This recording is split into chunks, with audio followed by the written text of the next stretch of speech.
부에서 계속 살피고 있는 말씀입니다. 갈라디아에서 가장 중요한 핵심 말씀이라고 하는 것은 이 신칭입니다. 즉 예수님을 믿음으로 구원을 받는다는 것이죠. 사도 바울은 갈라디아 지역에 이 예수님을 믿음으로 구원을 받는다는 복음을 전했습니다.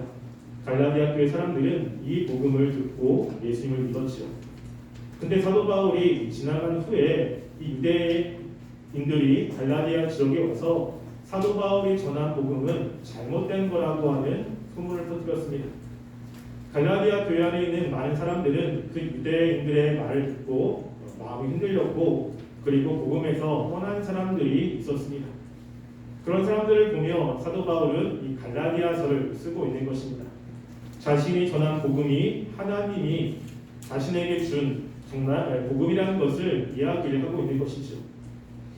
그래서 사도 바울은 갈라디아서 1장 6절부터 시작해서 9절 말씀에 자신이 전한 복음 외에 다른 복음을 전하면 하나님께 저주를 받는다고 이야기를 합니다.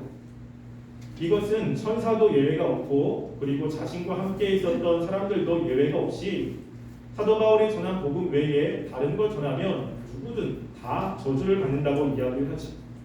그러면서 사도 바울 자신은 하나님의 종으로서 주님을 위해서 일한다라고 1장 10절이 이야기를 하고 있습니다. 지금 우리가 읽었던 11절부터 17절 말씀은 사도 바울 자신이 전한 복음이 하나님이 부신 복음이라는 것을 증명을 하기 시작합니다. 1장 10절 가장 마지막에 보면 지금까지 사람들의 기쁨을 구하였다면 그리스도의 종이 아니니라 라고 하면서 자신은 그리스도의 종으로서 지금까지 복음을 전했음을 이야기를 합니다. 그리고 자신이 이제 전한 그 복음이 하나님이 주신 복음이고 자신이 그리스도의 종이라는 것을 이제 증명을 하는 겁니다. 그래서 11절에 보면 이렇게 기록되어 있죠. 형제들아 내가 너희에게 알게 하노니 라고 이야기합니다. 원어적으로는 형제들아 앞에 왜냐하면이라고 하는 단어가 포함되어 있습니다. 내가 그리스도의 종이 아니니라, 왜냐하면 형제들아 내가 너희에게 알게 하겠다라고 이야기하는 것입니다.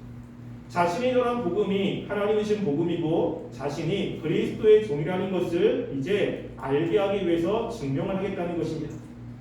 내가 너희에게 알게 하노니 라고 하는 이 말씀은 갈라디아에서만 있는 것이 아니라 고린도전서 15장에도 나와 있습니다.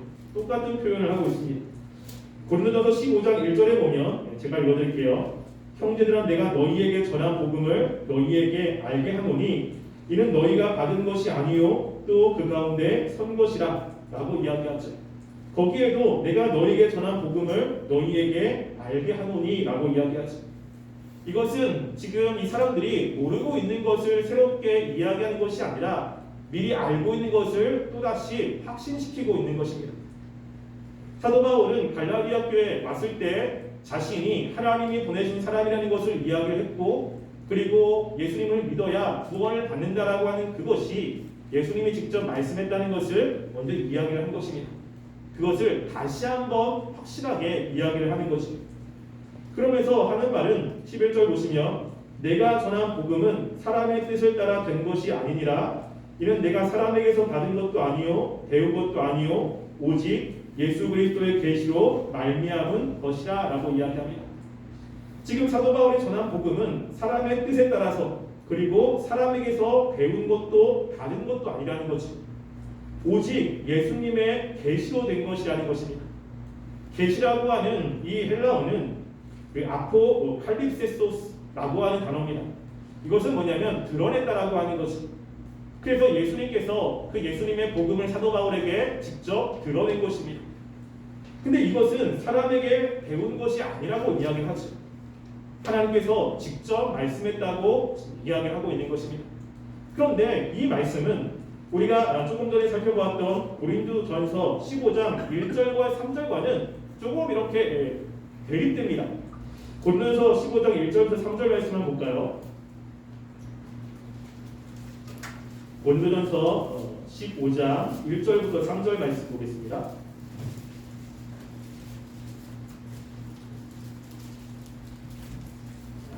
오늘 15장 1절부터 3절 우리 함께 독해보겠습니다. 시작. 형제들아 내가 너희에게 전한 복음을 너희에게 알게 하노니 이는 너희가 받은 것이요 또 그 가운데 선 것이라. 너희가 만일 내가 전한 그 말을 굳게 지키고 헛되이 믿지 아니하면 그로 말미암아 구원을 받으리라. 내가 받은 것을 먼저 너희에게 전하였노니 이는 성경대로 그리스도께서 우리를 위하여 죽으시고. 아멘. 여기 보면 2절에 너희가 만일 내가 전한 그 말을 굳게 지키면 또 헛되이 믿지 아니하면 구원을 받는다라고 이야기하죠. 여기서 또 3절 보면 내가 받은 것을 너희에게 전하노라 라고 이야기합니다. 무엇이죠? 사도 바울이 받은 겁니다. 지금 받은 것을 전했다라고 하는 것은 이것은 유대인들이 이야기하고 있는 관용적인 표현입니다. 뭐냐면 내가 이 말을 직접 이야기한 것이 아니라 조상 대대로 내가 받았고 그것을 너희들에게 있는 그대로 전했다라고 하는 거죠. 지금 여기서는 사도 바울이 전한 복음이 그 예수 그리스도를 통해서 받은 게 아니라 벌써 조상 때부터 전통으로 내려온 것을 전한 것이라고 이야기를 하고 있습니다. 갈라디아서 내용과는 조금 대조적이죠. 갈라디아서는 뭐라고 이야기합니까? 사람의 뜻으로 된 것도 아니고 사람에게서 배우거나 받은 것도 아니에요. 근데 고린도전서에서 보면 이것은 사람으로부터 전통적으로 받은 겁니다. 그래서 고린도서 15장 11절에 보면 이렇게 이야기하죠. 그러면 나나 그들이나 이같이 전파함에 너희도 이같이 믿었느니라 라고 이야기합니다. 이 차이는 무엇이냐면 지금 고린도 전서에서 이야기하는 것은 사도 바울이 전하는 복음 가운데 그리스도의 십자가 또 죽음 이런 모든 내용들이 다 포함되어 있습니다. 그런데 갈라디아에서에 있었던 그 복음은 무엇이냐면 사도 바울은 이전에 예수님을 믿어야 구원을 받는다라고 하는 것을 믿지 않았습니다. 율법을 지켜야 됐고 그리고 하나님에 대한 열심을 가졌고 그런데 예수님을 직접 만남으로 그의 생각이 바뀐 겁니다. 그래서 예수님을 만남으로 예수님이 메시아라고 하는 것 그리고 예수님을 믿어야 구원을 받는다라고 하는 그 구원의 중요한 본질을 사람에게서 받은 것이 아니라 직접 예수님을 만나고 예수님께로 받은 것이라는 이야기를 하고 있는 것이죠. 그 갈라디아서는 사도 바울이 지금 전한 그 구원의 복음의 가장 핵심 이심층이 예수님을 믿어야 구원을 받는다는 것은 사람들로부터 받은 것이 아니라는 것입니다. 사람들로부터 배운 것도 아니고 직접 내가 예수님을 만나서 예수님에게 직접 받은 것이라는 것을 강조하고 있는 것입니다. 근데 우리가 여기서 한 가지 의문이 되는 것이 있습니다. 그것은 뭐냐면요. 자, 사도 바울이 누구한테 배운 것도 아니에요. 오늘 다메섹에서 주님을 만났다고 이야기합니다. 그리고 예수님께서 직접 자기에게 그 복음을 전해주었다고 이야기하는 거예요. 우리가 사도 바울이 전한 이 복음은 성경에 기록되었기 때문에 그렇지 사도 바울이 전한 그 복음 예수님이 직접 찾아왔고 예수님이 준 거기 때문에 복음 맞지라고 생각을 할 수 있죠. 그런데 정말로 예수님께서 이렇게 찾아온 그 복음이 진짜 맞는가? 여러분 지금도요 어떤 사람들은 그 직통계시를 이야기하는 사람들이 있습니다. 하나님이 나에게 직접 말씀했다는 거죠. 하나님께서 나에게 찾아오셔서 직접 환상으로 보여줬다는 것입니다. 그래서 내가 지금 전하는 이 이야기는 하나님의 뜻인데 이거는 사람으로부터 배운 것도 아니고 사람으로부터 나온 것도 아니고 하나님이 직접 나에게 이야기했다면서 전하는 사람들의 이야기 그런 사람들을 믿을 수 있습니까? 믿을 수 없습니까? 우리가 지금 이 복음을 이 당시 배경들을 알기 때문에 그치 당연히 예수님이 사도 바울에게 전했고 그리고 분명히 나타났기 때문에 진짜 복음이야라고 이야기를 하지만 그 당시 사람들은 과연 이것을 믿을 수 있었느냐라고 하는 것입니다. 지금 누군가가 와가지고 하나님이 나에게 말씀했습니다. 하나님을 보았습니다. 라고 하면서 우리가 믿고 있는 것과 다른 이야기를 한다면 우리가 그 말을 믿어야 됩니까? 믿지 말아야 됩니까? 우리는 그들을 이단이라고 이야기를 하죠. 지금 여기서 사도 바울이 이렇게 이야기할 때 우리는 그래 당연히 그래라고 이야기하지만 사도 바울이 정말로 주님을 만나서 받았다라고 이야기하는 것이 정말 복음인지라고 하는 것들을 확인할 필요가 있습니다. 이것을 증명이 돼야 되는 거예요. 그래서 정말로 사도 바울이 이렇게 들었던 그 말씀이 예수님이 주신 말씀이냐라는 것을 우리가 어떻게 확인할 수 있습니까? 이것도 갈라디아에서 나옵니다. 자, 갈라디아서 2장 6절부터 10절 말씀을 한번 볼까요? 갈라디아서 2장 6절부터 10절 말씀을 보겠습니다.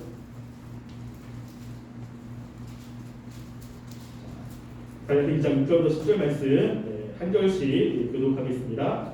유력하다는 이들 중에 본래 어떤 이들이든지 내게 상관이 없으며 하나님은 사람을 메모로 취하지 아니하시나니 저 유력한 이들은 내게 의무를 더하여 준 것이 없고 오히려 그들은 내가 할례자에게 복음 전함을 맡은 것이 베드로가 할례자에게 맡음과 같은 것을 보았고 베드로에게 역사하사 그를 할례자의 사도로 삼으시니가 또한 내게 역사하사 나를 이방인의 사도로 삼으셨느니라. 기둥같이 여기는 야고보와 게바와 요한도 내게 주신 은혜를 알므로 나와 바나바에게 친교의 악수를 하였으니 우리는 이방인에게로 그들을 할례자에게로 가게 하려 함이라. 읽겠습니다. 다만 우리에게 가난한 자들을 이룩하도록 부탁하였으니 이것은 나도 본래부터 힘써 행하여 오라.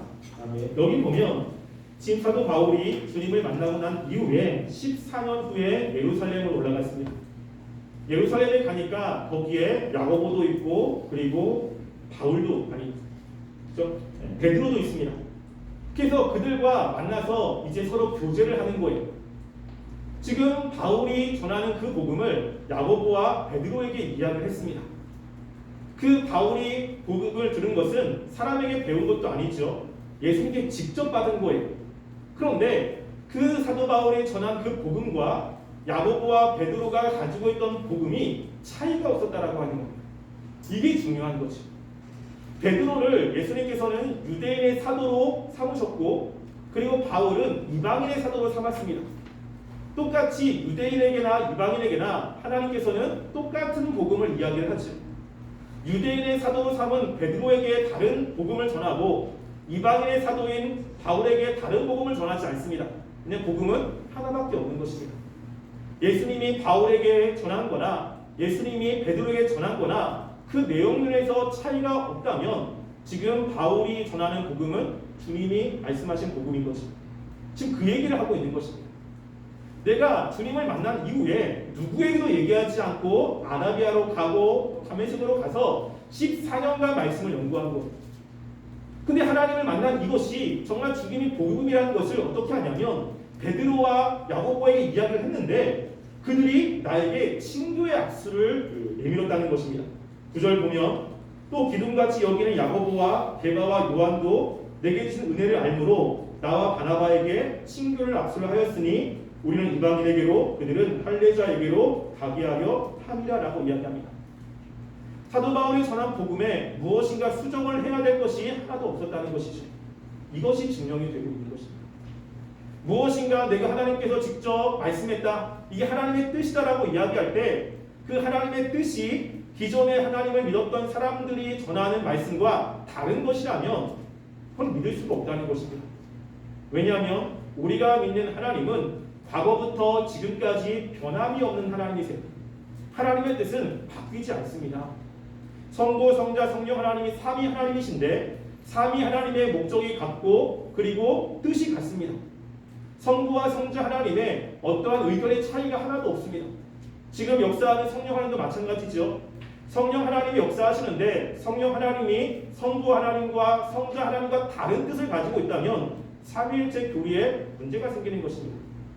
하나님은 완벽한 지혜와 그리고 완벽한 능력으로 그리고 분명히 하나된 목적으로 이를 추구하십니다.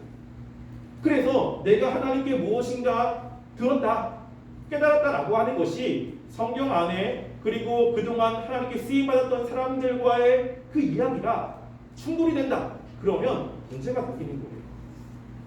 이 역사성이 굉장히 중요한 것입니다. 그래서 지금 사도 바울도 내가 전한 이 복음은 하나님께서 직접 주신 것인데 이게 주님의 복음이라는 것은 주님이 나에게 직접 오셔서 말씀한 것도 있지만 이것이 증명되는 것은 야고보와 베드로와 다르지 않다라고 하는 것입니다. 우리가 늘 이것을 확인해야 돼요. 그 하나님이 말씀했다, 하나님이 직접 무엇인가를 나한테 음성으로 들렸다, 그럴 때 조심하셔야 돼요. 과연 그것이 그동안 하나님을 믿었던 사람들이 가지고 있는 복음과 그들의 신앙과 다른 것이라면 그것은 하나님이 말씀하신 것이 아닙니다. 지금 그것을 이야기를 하고 있는 것이죠. 두 번째는 뭐냐면 지금 자신이 받은 것이 예수님이 직접 주신 것이라는 것을 증명할 때 두 번째는요. 13절부터 17절까지 이야기를 하고 있습니다. 자, 무엇냐면 자신의 변화를 이야기를 합니다. 13절 갈라디아서 1장 13절 말씀에 이렇게 이야기를 하죠. 내가 이전에 유대교회에 있을 때에 행한 일을 너희가 들었거니와 하나님의 교회를 심히 박해하여 멸하고 라고 이야기합니다. 13절도 마찬가지로 원어에 보면 왜냐하면이라고 하는 단어가 있어요. 그래서 예수 그리스도의 계시로 말미암은 것이니 왜냐하면 왜 그것이 예수 그리스도로 말미암은 계시냐면 왜냐하면 내가 이렇게 바뀌었어라고 하는 겁니다. 이전에는 사도 바울이 유대교회에 있을 때에 그 교회를 박해하는 사람이었습니다. 지금 사도 바울이 이야기한 것 중에 뭐가 있냐면 유대교라고 하는 표현을 쓰고 있어요. 사도 바울은 유대인이죠. 근데 지금 뭐라고 하면 내가 유대교회에 있을 때라고 이야기를 하고 있습니다. 그래서 우리 14절도 보면 내가 내 동족 중 여러 갑절자보다 유대교를 지나치게 믿어라고 이야기한 거예요. 지금 사도 바울이 변화되고 나니까 자신이 예전에 몸담고 있었던 그곳이 유대교예요. 유대교라는 것은 어떤 것이냐면요. 이런 것입니다. 유대 신념과 관례가 모세 율법과 토라에서 발전된 전통을 성문화한 그대로 지키고 있는 거예요. 뭐죠? 모세 율법을 그대로 지키고 있는 것입니다. 그래서 지금 이 사도 바울은 모세가 얘기한 그 전통들을 열심히 지키고 있는 거예요. 율법, 그리고 성전, 그리고 말씀을 지켜야 되는 것, 할례 이런 것들을 정말로 열심히 지켰습니다. 그런데 사도 바울이 지킨 그것을 또 뭐라고 이야기하냐면 14절 말씀에 또 보면요. 내가 내 동족 중 여러 영갑자보다 유대교를 지나치게 믿어 내 조상의 전통에 대하여 더욱 열심히 있었으나 라고 이야기하는 거예요. 자기 유대교에 있었을 때 정말로 열심히 했던 것이 무엇입니까? 전통이라고 하네요. 전통. 이 전통이라는 것은 바리새인들이 만든 것이고 그리고 유대인들의 삶에서 나왔던 그들의 문화와 관련되어 있고 역사와 관련되어 있습니다.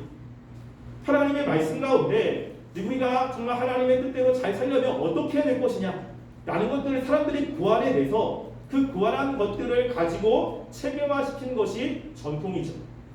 이 전통은 구약 말씀과 다른 것입니다. 그래서 우리가 마가복음 7장 3절부터 5절 말씀해 보면 이렇게 이야기하죠. 우리 마가복음 7장 3절부터 5절 말씀을 한번 볼까요?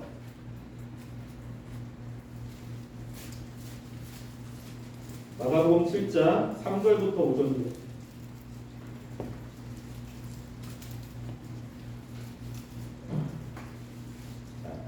마가복음 7장 3절부터 5절 함께 한 목소리를 읽어보겠습니다. 시작. 바리새인들과 모든 유대인들은 장로들의 정통을 지켜 손을 잘 씻고 갖고는 음식을 먹지 아니하며 또 시장에서 돌아와서도 물을 뿌리지 않고서는 먹지 아니하며 그 외에도 여러 가지를 지켜 오는 것이 있으니 장과 주발과 녹그릇을 씻으리라. 이에 바리새인들과 서기관들이 예수께 묻되 어찌하여 당신의 제자들은 장로들의 전통을 진행하지 아니하고 부정한 손으로 떡을 먹나이까. 여기 보면 전통을 이야기를 합니다. 예수께 이야기하는 거예요. 우리들은 음식을 먹을 때 손을 씻고 먹습니다. 이게 전통이에요. 왜냐하면 손을 씻고 먹지 않으면 부정해질 수 있습니다. 손에 더러운 것이 있기 때문에. 그래서 하나님의 백성으로서 정결하게 살기 위해서는 손을 잘 씻고 그러면서 자신을 정결하게 하는 것을 이야기를 한 거예요. 근데 이 말씀 이런 것들이 그 모세의 율법에 있습니까? 없어요. 그러니까 자신들이 볼 때 우리가 어떻게 하면 하나님의 백성으로 좀 더 정결하게 살 수 있을까 고민을 한 거예요. 그러다가 우리 하나님의 백성으로서 정결하게 살려면 그래 우리 밥을 먹을 때 먼저 손을 씻고 먹자. 이렇게 해서 우리의 좀 정결함을 지키자. 안식일을 지킬 때 어떻게 하면 일을 하지 않고 하나님 말씀한 대로 지킬 수 있지? 그래 안식일에 얼마 정도는 가지 말게 하자. 또는 우리가 일을 하지 말아야 되니까 과연 일이 뭘까? 그러면 뭐 비비는 거 이런 걸 일이라고 치자 라고 하면서 나름대로 그들의 조상들이 만들어낸 전통이 있습니다. 이 전통은 하나님의 말씀대로 잘 지키려고 하기 위해서 그냥 구하는 거예요. 이게 말씀이 아닌 거예요. 그런데 문제는 뭐냐면 이것이 시간이 지나오면서 그 전통이 하나님의 말씀의 권위처럼 여겨진다는 것입니다. 사도 바울이 유대교에 있을 때 정말로 열심히 했던 것은 내가 하나님의 말씀을 열심히 지키는 거야, 하나님을 위해서라고 열심히 했어라고 하는 게 아니라 뭐라고 이야기하죠? 내가 전통을 열심히 했다는 거죠. 그 전통을 목숨과 같이 지킨 거예요. 물론 그것이 하나님 앞에 훨씬 더 잘 나갈 수 있는 방법과 수단이 됩니다. 근데 그것 자체가 하나님의 말씀이 아니었던 거예요. 그 관점에서 보니까 이제 예수 믿는 사람들에게 문제가 생긴 것입니다. 하나님이 말씀한 것들을 우기고 그러고 보니까 이 교회를 박해하고 있는 것이죠. 사도 바울의 마음 가운데는 하나님을 향한 열심이 굉장히 컸습니다. 그래서 그 열심 때문에 다른 사람들보다 더 열심히 교회를 박해하고 있는 거예요. 성경에는 사도 바울의 열심을 뭐라고 하지 않습니다. 주님을 위해서 열심히 해야지요. 그리고 실제로 성경에서는 열심히 하는 사람들에게 하나님께서 복을 주시는 말씀들도 성경에 있습니다. 이 열심에 관해서는 그 민수기 25장에 보면 비느하스가 나옵니다. 비느하스의 열심이 있는 거예요. 이스라엘 백성들이 시딤에서 바알 부월 사건이 있습니다. 뭐냐면 그 다른 민족과 음행 사건이 벌어지게 된 거예요. 그것 때문에 이스라엘 백성에게 하나님께서 진노를 내렸습니다. 이스라엘 백성 안에 전염병이 막 돌기 시작하는 거죠. 이스라엘 백성들은 하나님 앞에 회개를 하는데 그 중에 어떤 사람이 이방인을 데리고 와서 몰래 음행을 하는 거예요. 이것을 비느하스가 봤습니다. 그래서 비느하스가 하나님을 향한 열심으로 그 사람들의 뒤를 쫓아가서 음행을 하고 있는 그 두 사람을 창으로 찔러서 죽이죠. 하나님이 그것을 보면서 야, 너가 나에게 열심이 있다. 그래서 내가 너한테 영원한 제사장을 직분을 주겠다라고 하는 언약을 세웁니다. 하나님을 향한 그런 열심은 굉장히 좋은 거죠. 근데 문제는 뭐냐면 이 열심이 있는데 뭐가 문제냐면 방향성이 문제인 거예요. 방향성. 항상 문제는 방향성입니다. 무엇인가 열심히 하는 것은 되게 좋은 거예요. 그런데 방향성이 잘못된 열심은 교회를 깨트린다라고 하는 거예요. 사도 바울은 굉장히 열심이었어요. 근데 뭐죠? 하나님을 위한 열심이 아니었어요. 하나님의 교회를 깨트렸다라고 하는 것입니다. 근데 그 열심은 뭐냐면 사도 바울이 이야기했듯이 하나님을 믿는 사람으로서 주님을 위한 열심이 아니라 유대교회에 있을 때 전통의 열심이 한 거예요. 그러다 보니까 내가 생각하고 있는 그 전통을 벗어나면 그 사람들은 가만히 두지 말아야 되는 사람들입니다. 어떤 사람이 됩니까? 분리주의자들이 되기 시작하는 거예요. 그래서 내가 믿고 있는 이것만, 그리고 나머지는 내가 죽여야 되는 사람, 우리와 관계를 끊어야 되는 사람으로 이렇게 나오고 있는 모습을 보게 됩니다. 제가 이 청년부에서는 계속해서 우리가 하나님의 말씀을 복음으로, 은혜로 받아들이는 사람과 그렇지 않고 행위, 사도 바울처럼 무엇인가 열심히 하고 행위로 받아들이는 사람의 차이 중에 정말 큰 차이 중에 하나가 뭐냐면요, 바로 이 분리주의자라고 하는 거예요. 나와 그 사람을 나누기 시작하는 거예요. 근데 그게 나누면서 또 뭐가 나오냐면 빌립보서 3장 6절에 보면 사도 바울이 자신에 대해서 이야기할 때 이렇게 이야기합니다. 제가 읽어드릴게요. 열심으로는 교회를 박해하고 율법의 의로는 흠이 없는 자라라고 이야기합니다. 열심으로는 교회를 열심히 박해했어요. 근데 자기가 볼 때 말씀으로 자기의 모습은 흠이 없습니다. 그만큼 말씀으로 잘 살려고 애썼던 거죠. 그런데 흠이 없다고 생각하는 그 관점은 누구의 관점이냐라고 하는 거예요. 하나님의 관점입니까? 사도 바울 자신의 관점입니까? 자신의 관점이에요. 자기가 볼 때 세우는 그런 기준이 있는 거예요. 이거 라고 하고 있어. 그러니까 나는 율법으로 흠이 없는 사람이야. 그런데 그거 외에 다른 것들, 하나님이 말씀하신 것의 율법의 그 수준은, 그런 것들은 상관없이 내가 정한 것, 전통으로 내려온 것, 누군가 고안한 것, 이것만 정하면 나는 의롭다고 생각하고 있는 것입니다. 이런 모습들이 있어요. 그래서 복음을 온전하게 갖지 못하고 무엇인가 율법적인 것들로 행위를 강조하는 사람들은 항상 자신의 행동에 대해서 의롭다고 생각하는 사람들이 있습니다. 그리고 이거 했으니까 나는 괜찮아, 이 정도 했으니까 하나님께 나는 잘 살고 있어 라고 스스로 생각하는 일들이 벌어진다는 거예요. 그런데 주님을 만난 사도 바울의 모습은 어떠냐라고 하는 것입니다. 사도 바울은 절대 그렇게 생각하지 않아요. 고린도전서 15장 9절 말씀 한번 볼까요? 우리 모두에서 봤으니까 고린도서 15장 9절 말씀. 여기 보면 주님을 만난 이후에 사도 바울이 자신을 어떻게 보고 있는지에 관해서 이야기를 하고 있습니다. 고린도서 15장 9절 말씀 함께 읽어보겠습니다. 시작. 나는 사도 중에 가장 작은 자라. 나는 하나님의 교회를 박해하였으므로 사도라 칭함을 받기를 감당하지 못하는 자다. 여기 보면 나는 지금 하나님이 나에게 이렇게 주시는 은혜를 감당할 수 없는 사람이라는 생각을 항상 갖고 있습니다. 무엇인가 하나님 앞에 당당히 서서 난 의로운 사람이야, 난 잘하고 있어, 이런 생각이 사도바울에게는 1도 없습니다. 뿐만 아니라 에베소 3장 8절 말씀에도 이렇게 이야기합니다. 제가 읽어드릴게요. 모든 성도 중에 지극히 작은 자보다 더 작은 나에게 라고 이야기한 거예요. 자기를 볼 때는 내가 교회 안에 성도, 정말로 가장 작다고 생각하는 성도보다 나는 더 작은 사람입니다. 자신의 의로움은 하나도 없는 거예요. 다른 사람이 볼 때는 사도 바울은 굉장한 사람이거든요.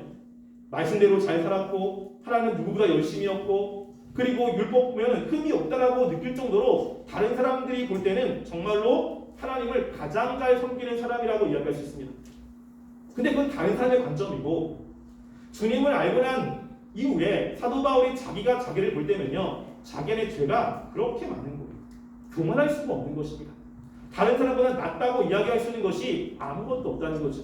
왜? 자신이 지금 자신 된 것, 그리고 자신이 하나님의 백성이 된 것은 자신의 의로움이 아니라 철저하게 그리스도의 십자가, 하나님의 은혜 때문이라는 것을 뼈저리게 느끼고 있는 것입니다. 사도 바울이 이렇게 변화된 것이죠. 사도 바울은 주님을 알기 전에는 철저하게 전통주의였습니다. 이걸 지켜야 돼. 이렇게 하는 사람들은 우리 편. 이렇게 하지 않으면 적. 그래서 이렇게 하면 잘 사는 거고 나는 이거 이렇게 했으니까 율법으로 의롭다는 생각을 가지고 있었어요.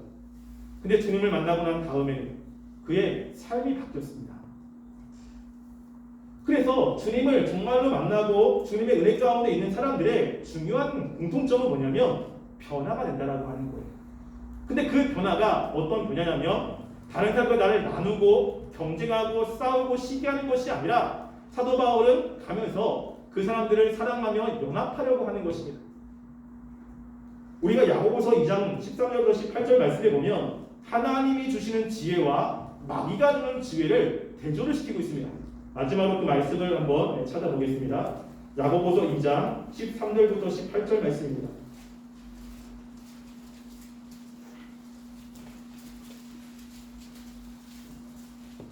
야고보서 3장입니다. 3장 13절부터 18절입니다. 한 절씩 교독하겠습니다. 너희 중에 지혜와 총명이 있는 자가 누구냐? 그는 선행으로 말미암아 지혜의 온유함으로 그 행함을 보일지니라.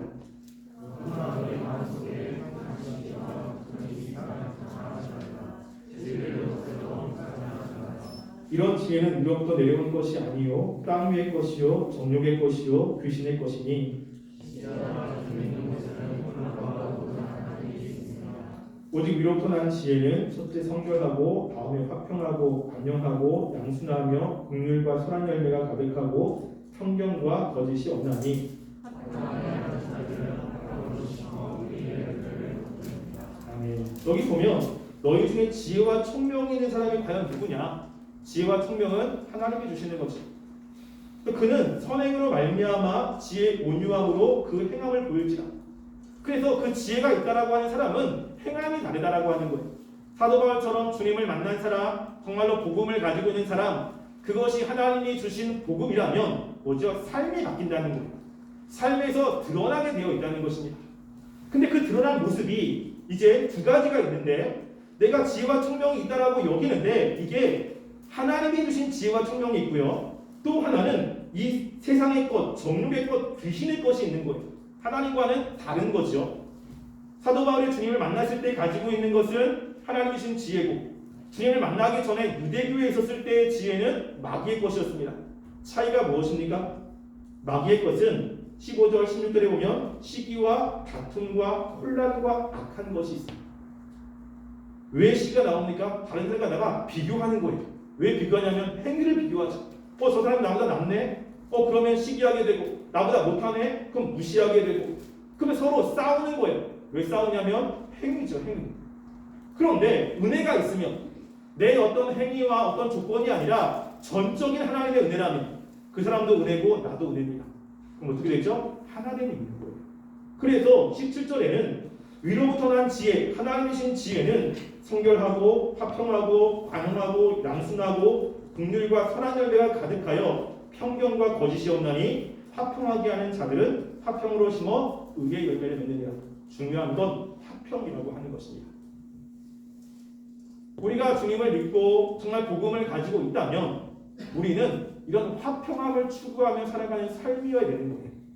사도 바울이 주님을 만나기 전에는 서로 분열하고 깨트리는 그러한 모습이었는데 주님을 만나고 난 다음에는 자기를 괴롭히는 사람들, 그때 힘들긴 하지만 그 마음속에서 그들을 위해서 기도하며 하나님 안에 하나 되기 위해서 애쓰는 모습으로 변화됐다는 것입니다. 왜냐하면 예수 그리스도는 이 땅에 하나님의 백성들을 하나님께로 인도하기 위해서 오신 분입니다. 그들을 사랑으로 품어주신 분이기 때문에 사도 바울은 그 예수님의 말씀을 듣고 그렇게 살아가는 삶으로 바뀌었다고 하는 것입니다. 우리가 주님을 믿는 그 믿음이 정말로 하나님의 은혜를 믿는 믿음이라면 우리에게도 똑같은 모습이 나타납니다. 서로 나누고 분열하고 무엇을 지켰는지 안 지켰는지 이것 때문에 분리하는 분리주의죠. 내가 조금만 잘하면 난 다른 사람보다 의로워, 조금 잘 살고 있어. 못하는 사람을 보면 야 그것도 못해 라고 하는 어떠한 행위를 가지고 사람들을 분류하는 것이 아니라 모든 것은 하나님의 은혜고 하나님을 인해서 구원받았다는 것을 안다면 사람들을 포용하고 그리고 못하는 사람들을 일으켜 세워주고 잘하는 사람들을 바라보면서도 그 사람들을 격려할 줄 아는 하나님을 지키는 모습으로 나타나는 것입니다. 우리가 정말 하나님 우리에게 주신 그 은혜가 우리 마음 가운데 충만하기를 기도했으면 좋겠고요. 우리도 사도 바울처럼 우리의 삶이 예수님을 닮아가는 모습으로 하나님이 주신 그 지혜로 화평을 이루며 살아가는 청년부가 되시기를 주님의 이름으로 간절히 소원합니다. 기도하겠습니다. 우리가 이 시간에 함께 기도했으면 좋겠습니다.